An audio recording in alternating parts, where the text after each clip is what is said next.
ప్రవీణ్ పగడాల్ని హత్య చేశారని సంచలన వ్యాఖ్యలు చేసిన వైసీపీ మైనార్టీ విభాగం రాష్ట్ర ఉపాధ్యక్షుడు బెన్నీ లింగం మీకు గుర్తున్నాడా?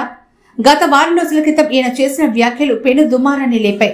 రెండు మతాల మధ్యాన అగ్గి రాజేసేందుకు బెన్నీ లింగం ప్రయత్నించారు.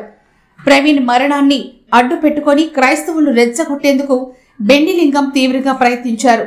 బైబిల్ పక్కన పెడితే ఒక్కొక్కరిని ఊచకోత కోస్తామంటూ మీడియా ముందే మాట్లాడారు. మమ్మల్ని గెలకొద్దు, మూర్ఖులం మేమంతా అంటూ రెచ్చిపోయారు. మాతో పెట్టుకోవద్దంటూ పబ్లిక్ గా మాట్లాడారు. దీంతో బెన్నీ లింగంపై తీవ్ర వ్యతిరేకత వచ్చింది.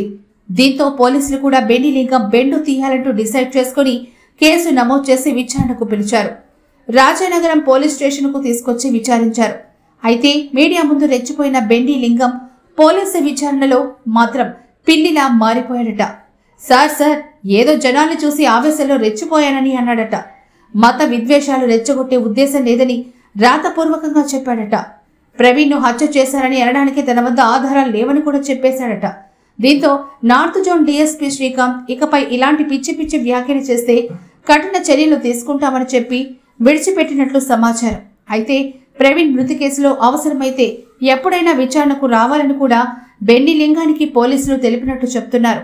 మొత్తానికి నోటి దూరతో రాజకీయ కారణాలతో ఇలాంటి పిచ్చి మాటలు మాట్లాడే వారికి పోలీసులు మరింత గట్టిగా కౌన్సిలింగ్ ఇస్తే బాగుంటుంది.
విజేత కంటి వైద్యశాల ప్రపంచ ప్రఖ్యాత కంటి వైద్య సంస్థలలో గ్లకోమా, రెటీనా, కాటరాక్ట్, లాసిక్ విభాగాలలో ట్రైనింగ్ పొంది గత 15 సంవత్సరాలుగా నెల్లూరులోని అన్ని ప్రముఖ కంటి హాస్పిటల్స్ లో పనిచేసి కొన్ని వందల ఐ క్యాంప్స్, అవగాహన సదస్సులలో పాల్గొని కొన్ని వేల కంటి ఆపరేషన్లు దిగ్విజయంగా నిర్వహించిన డాక్టర్ హజరత్ కుమార్ ఇప్పుడు తమ వైద్య సేవలు విజేత కంటి హాస్పిటల్ నందు ప్రజలకు అందిస్తున్నారు. సంప్రదించండి. విజేత కంటి వైద్యశాల, బృందావనం, నెల్లూరు.